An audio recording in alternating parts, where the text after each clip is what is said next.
Yo soy Nelly Cuiro, soy del pueblo Muro y Munuca de la Amazonía colombiana.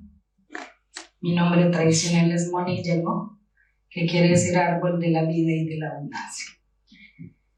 Todas las situaciones que vivimos o que ustedes vieron allí, la mayoría de los pueblos lo hemos vivido.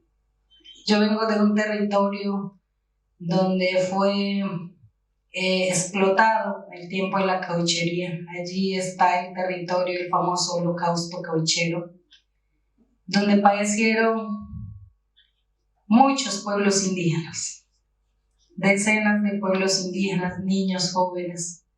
Allí en medio de la selva se instaló el zar de la cauchería, Julio César Arana, que fue financiado por empresas que venían de afuera, Brasil, Portugal, Estados Unidos.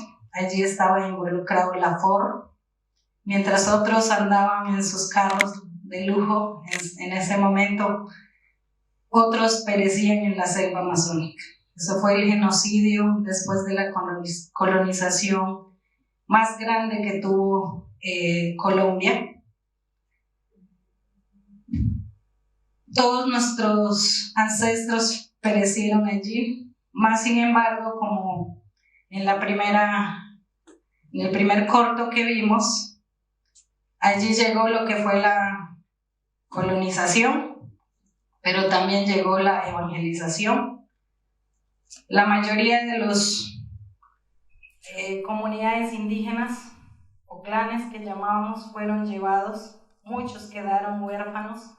Allí se instaló el primer orfanatorio, donde muchos niños indígenas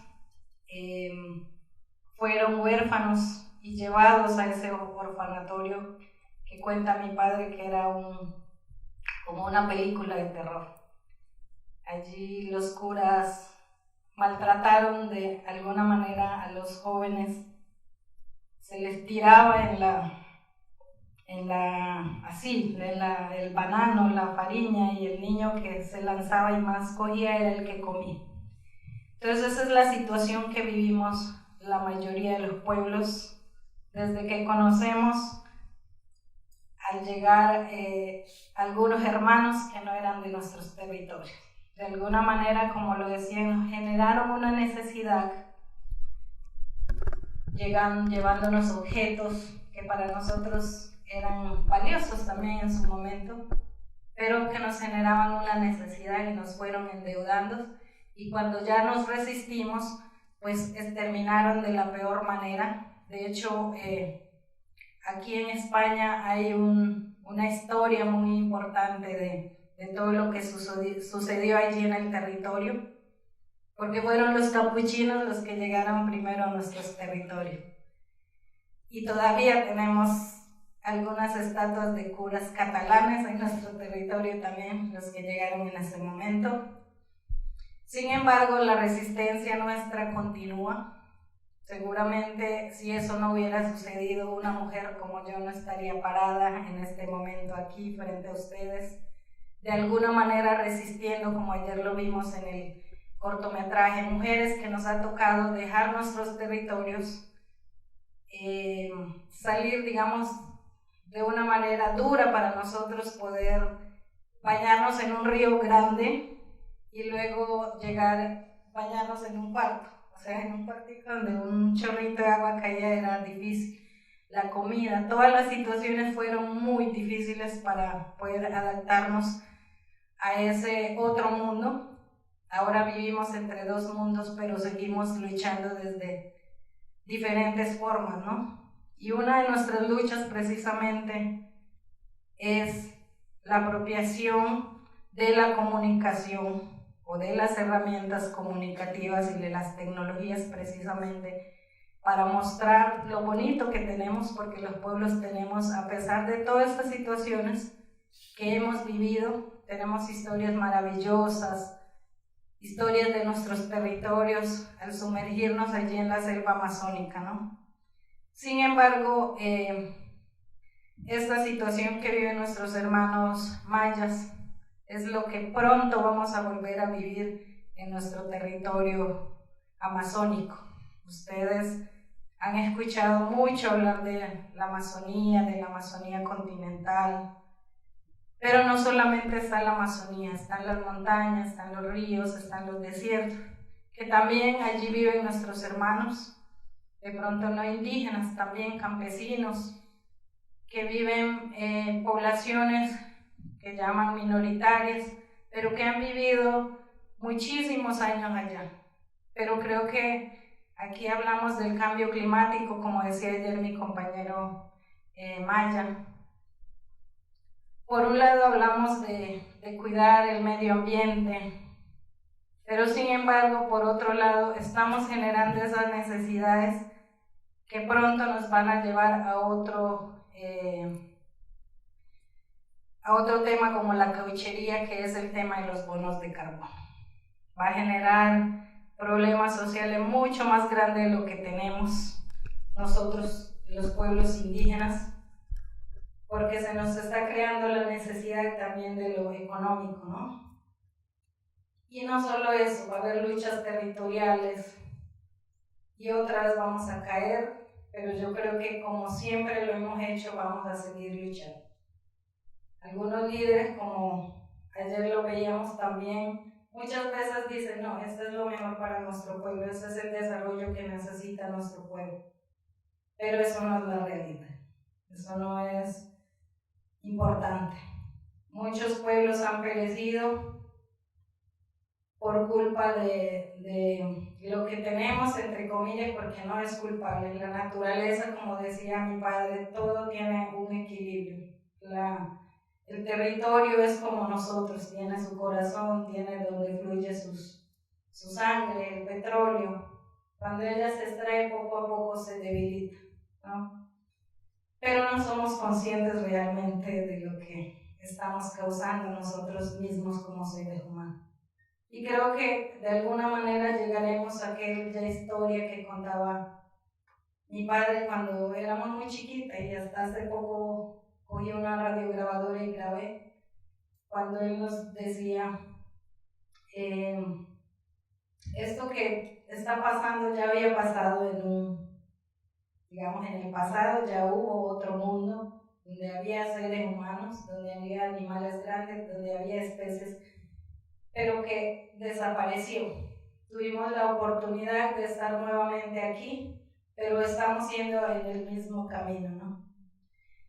Y yo creo que hablando ya como coordinadora de la CLACPIC, para nosotros es muy importante que ustedes sean voceros reales y que lleven a sus países, seguro que aquí hay de muchos países. Es que no todo lo que se habla a nombre de los pueblos indígenas es bueno.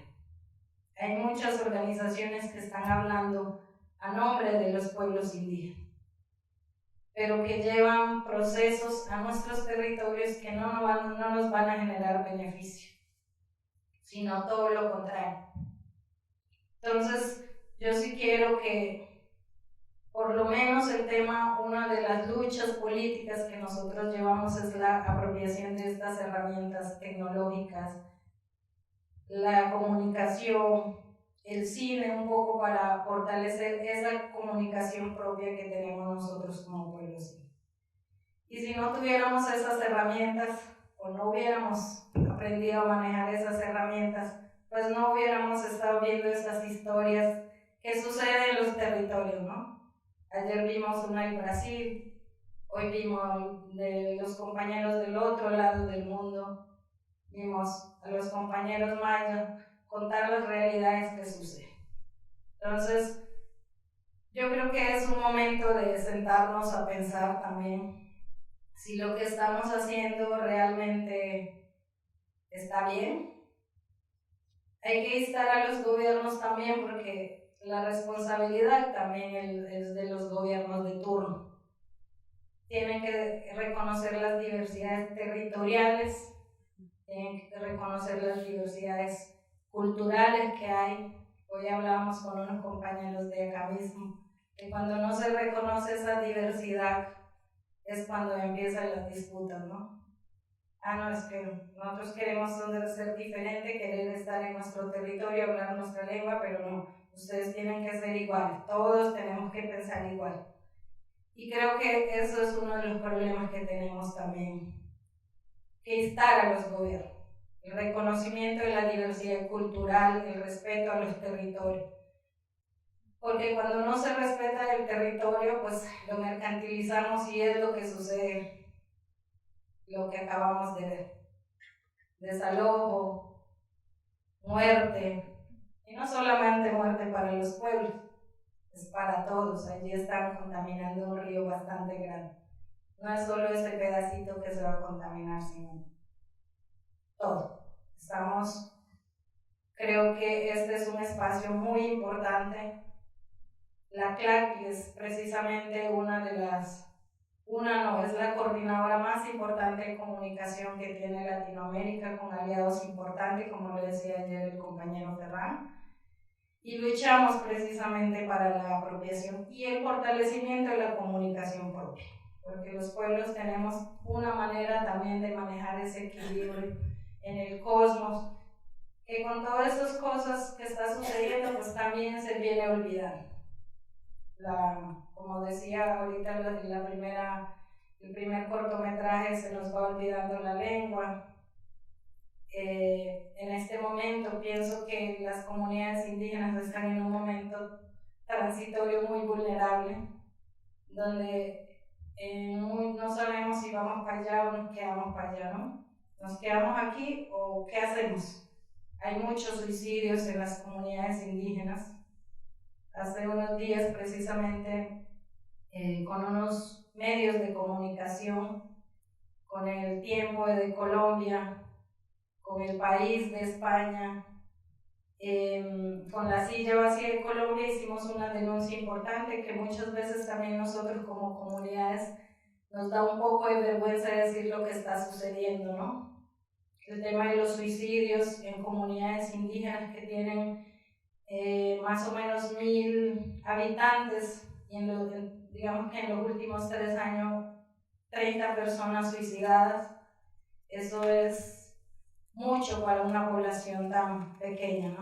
Entonces situaciones como esta vivimos día tras día. Entonces yo los invito a ustedes a ser los voceros de llevar esa palabra del cuidado del territorio, el respeto a la diversidad, de que realmente trabajemos juntos y que identifiquemos realmente cuál es el pensar, la necesidad del otro y no llevar necesidades que nos vuelvan dependientes y luego nos generen, porque el gobierno en este momento o en toda la historia ha jugado también a eso, a generar necesidades y de alguna manera romper con la autonomía real de los pueblos indígenas. La autonomía es el tener el territorio, tener nuestra lengua, tener nuestra comida, tener dónde cazar, pero se genera otros temas que lo que nos lleva es a un enfrentamiento también dentro de los pueblos indígenas. Y también nos lleva al desarrollo que luego el mismo Estado, a través de sus fuerzas militares, es las que termina. En el caso nuestro, fue el Estado peruano que ordenó llevar una milicia a nuestro territorio y acabar con los líderes. Hay un líder muy famoso que se llama Yarucamena. Yarucamena fue un hombre indígena sabedor que nunca en su vida había cogido armas para enfrentarse a nadie más, sin embargo tuvo que armarse junto con otros clanes, pero que desafortunadamente todo su clan pereció por orden del gobierno peruano, que mandó unas milicias a matar a todo aquello que se resistiera en contra de la explotación del caucho. Entonces, esta es la historia que nos ha tocado vivir a todos los pueblos indígenas, y vamos desde el extremo del cosmos hasta el otro lado, nos ha tocado vivir, y en este momento se sigue viviendo. En Colombia la guerra interna lleva más de 50 años. Aquí en este país hay varias compañeras comunicadoras que en este momento tienen asilo político. Desafortunadamente que como mujeres, como líderes, Como comunicadores también cogemos estos aparatos para denunciar, también ponemos en riesgo nuestras vidas y denunciamos precisamente lo que sucede en los territorios. Entonces creo que tanto ayer como hoy los cortometrajes y el largometraje que vimos nos lleva a reflexionar bastante, ¿no? Y ojalá mañana ustedes también nos puedan acompañar a seguir sumergiéndonos en estas historias tristes que viven, pero seguramente algunas también que los van a llevar a ese maravilloso mundo que es el mundo indígena, la cosmovisión, la propia forma de territorio. Uno como mujer indígena añora esos momentos cuando solamente nos despertábamos con la preocupación de ir a pescar, ir a recolectar frutos silvestres, cuando nada más nos preocupaba más que en la noche escuchar a los abuelos sabedores en el mambeadero hablar de lo que va a pasar, de qué lugares tenemos que cazar, porque no podemos ir a coger tales cosas en tal lugar. Todo tenía una planificación, ¿no? Pero ahora hay muchas cosas que desequilibran esa armonía que hay en los territorios indígenas. Entonces, pues eso es lo que puedo compartir con ustedes. Y también en temas de comunicación un poco hoy, que es para nosotros los pueblos indígenas el Día de la Resistencia de los Pueblos Indígenas. De pronto en otro lado se llama de otra manera, sin embargo para nosotros sigue siendo el Día de la Resistencia de los Pueblos Indígenas. Y en ese sentido, pues también como pueblos indígenas tenemos que concienciarnos más qué hay detrás de todas esas palabras que nos imponen, también si es real. Hoy vi a los compañeros desfilando allí, a los pueblos indígenas, no entendí muy bien qué es lo que sucedía allí. Entonces también debemos concienciarnos en nuestras propias luchas, ¿no? Hay veces todavía como pueblo somos inocentes en algunos sentidos y nos subjetivizan y nos utilizan en los diferentes escenarios. Y la idea no es eso, yo creo que es ver al hermano con el respeto que se merece y respetar su casa. Entonces, eso es lo que puedo compartir con ustedes. Muchas gracias. Buenas noches. Yo quiero llamar su atención por dos cosas, ¿no? Primero, pues, hacer ver que el modelo civilizatorio occidental juega una doble moral. Por un lado, impone un modelo económico extractivista sobre los pueblos del sur, ¿verdad? Que nos ven como pues, proveedores de materias primas, ¿verdad? Y por otro lado nos hablan de derechos humanos. Y cuando esto entra en conflicto, pues ya no somos sujetos de esos derechos, ¿verdad? Tal como ustedes lo vieron, ¿verdad? Entonces, es una situación bastante compleja, ¿verdad? Cuando uno le hablan de desarrollo, le hablan de inversión extranjera, cuando venden ese modelo en nuestros territorios, ¿verdad? Para nosotros es una economía que nos va a dejar saldos negativos. Nos va a dejar saldos negativos en lo monetario, en lo ambiental y en todos los costos que asumimos cuando se imponen estas industrias extractivas, ¿verdad? En palabras de mi abuela, así muy simple, decía: meter 5 y llevarse 10 y dejarnos toda la mierda ahí, ¿verdad? Es decir, la inversión extranjera lleva 5 para llevarse 10, ¿verdad? Y nos dejan siempre en cero las cuentas, ¿verdad?